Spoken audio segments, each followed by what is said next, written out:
দুই রাজ্যের মুখ্যমন্ত্রী জিবি হাসপাতালে পরিদর্শনে গেলেন। বিভিন্ন বিষয় নিয়ে উনি কথা বলেছেন। তো আজকেও দেখলাম আপনিও সেম বিভিন্ন ওয়ার্ডে পরিদর্শন করেছেন। কোন কোন বিষয়টা আপনি দেখলেন? সবাই দেখেছেন আপনারা কালকে মাননীয় মুখ্যমন্ত্রী, যিনি আমাদের স্বাস্থ্য দপ্তরের ভারপ্রাপ্ত মন্ত্রীও, উনি এসেছিলেন এবং হঠাৎ করেই উনি এসেছিলেন, বিভিন্ন পরিষেবা খতিয়ে দেখেছেন। তো ওনার কিছু কিছু অবজারভেশন ছিল যে এতগুলো করার পরেও আমরা হসপিটালে কিছু, যেমন চেয়ার টেবিল, এগুলো ঠিক মতো ছিল না, বা সার্ভিস লুক আছে কিন্তু ঠিক মতো। তো আমরা ওইগুলি দেখছি। পিডাব্লিউডির একটা বড় প্রবলেম ছিল, কোনো কোনো জায়গায় রং ছিল না, জল লিকিং ছিল, বেসিন কাজ করছে না।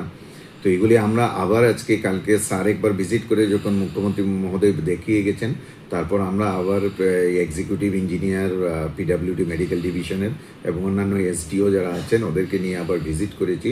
সঙ্গে প্রিন্সিপাল, ভাইস প্রিন্সিপাল এবং বিভিন্ন দপ্তরের যারা আমাদের আধিকারিক, deputy medical superintendent, RMO, nursing superintendent, তাছাড়া এইচওডি সবাই ছিলেন আমাদের সাথে। যেখানে যেখানে সমস্যাগুলি আমরা আইডেন্টিফাই করেছি, এগুলি পিডাব্লিউডিকে আমরা বলেছি অতি সত্বর এগুলি ঠিক করে দিতে, এবং ওরাও আমাদের সাথে সহমত পোষণ করেছেন।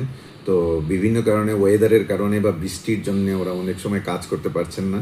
তো ধীরে ধীরে ওরা কাজ শুরু করেছেন এবং বলেছেন অতি সত্বর যে সমস্ত সমস্যা আছে এইগুলি ওরা সমাধান করে দেবেন। ট্রমা সেন্টারের যে পরিকল্পনা কি রয়েছে? আপনিও গেলেন ট্রমা সেন্টারে। ট্রমা সেন্টারে আমাদের একটা ট্রায়াজ এরিয়া ছিল, কিন্তু আমাদের কাছে স্পেশালি নার্সিং অফিসার এবং মেডিকেল অফিসার কম থাকাতে আমরা ওই ট্রায়াজটা মাঝখানে একবার শুরু করার পরও আবার ডিসকন্টিনিউ করতে হয়েছে। তো এখন আমরা ওদের সাথে বসে আলোচনা করেছি, আমরা কিছুদিনের মধ্যে এটাকে আবার পরিষ্কার পরিচ্ছন্ন করে ওইখানে ট্রায়াজটা শুরু করে দেবো। যেই উদ্দেশ্যে এটা নির্মিত হয়েছিল ওইটা আমরা ব্যবহার করবো। গাইনি ওপিডিতে আপনি গিয়েছিলেন, সেখানে মহিলাদের সিরিয়াল নাম্বার দেওয়া নিয়ে আপনি একটা অসন্তুষ্ট প্রকাশ করেছিলেন, সেটা কি ছিল? অ্যাকচুয়ালি আমরা চাই না যে কেউ লাইন ধরে এখানে দাঁড়িয়ে থাকুক, যে যেখানে ইচ্ছে বসতে পারবে। এখানে আমরা জলের ব্যবস্থা, বসার ব্যবস্থা এগুলি রিসেন্টলি করেছি, আপনারা দেখেছেন। কিন্তু আজকে আমি দেখলাম কোনো কারণে ওদের মধ্যে এগুলো ডিস্ট্রিবিউট করা হয়নি। তো আমি আমাদের deputy medical superintendent Bishnu Goswami এবং আরএমও ডক্টর বিকাশ দেববর্মা দুজনকেই ডেকে বলেছি জিনিসটা খতিয়ে দেখতে, এবং সব ধরনের ব্যবস্থা নেওয়া হবে যাতে পেশেন্ট পার্টিকে কোনো ধরনের সমস্যার সম্মুখীন না হতে হয়। আর একটা বিষয় স্যার, দূর দূরান্ত থেকে যারা চিকিৎসা নিতে আসে, দেখা যায় প্রায় সময় তারা চুরি, এটা টাকাই বলুন বা অন্য মোবাইলেই বলুন, প্রতিনিয়ত চুরি হচ্ছে হাসপাতালে। সেই জায়গাতে পুলিশ কতটুকু মানে ব্যবস্থা রয়েছে, বা সিসি ক্যামেরা থাকা সত্ত্বেও এরকম ঘটনা কী বলবেন স্যার এই বিষয় নিয়ে? আমাদের এখানে অনেক জায়গায় এখানেও সিসি ক্যামেরা নেই, এবং চুরেরা এই সুযোগটাও গ্রহণ করছে। পুলিশের কাছে প্রতিনিয়ত আমরা বলছি এবং ওরাও চেষ্টা করছেন, কিন্তু এই হাজার হাজার লোককে অ্যাকচুয়ালি গার্ড করে রাখা একটা সমস্যা।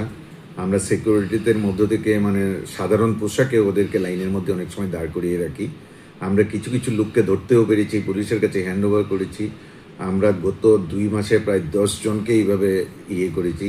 কিন্তু হসপিটালে যেহেতু সবার ফ্রি এন্ট্রি, সবাই অসুস্থতা নিয়ে আসেন, কাজেই ওদেরকে পুরোপুরি আলাদা করে দেওয়া সম্ভব হয় না। তো এই ঘটনার দিকে আমরা নজর রাখছি এবং সিকিউরিটিকে আমরা বলেছি যে ওরা যেন সাধারণ পোশাকে অনবরত ঘুরতে থাকেন এবং দেখেন যে যাতে লোক এই ধরনের সমস্যার সম্মুখীন হচ্ছে।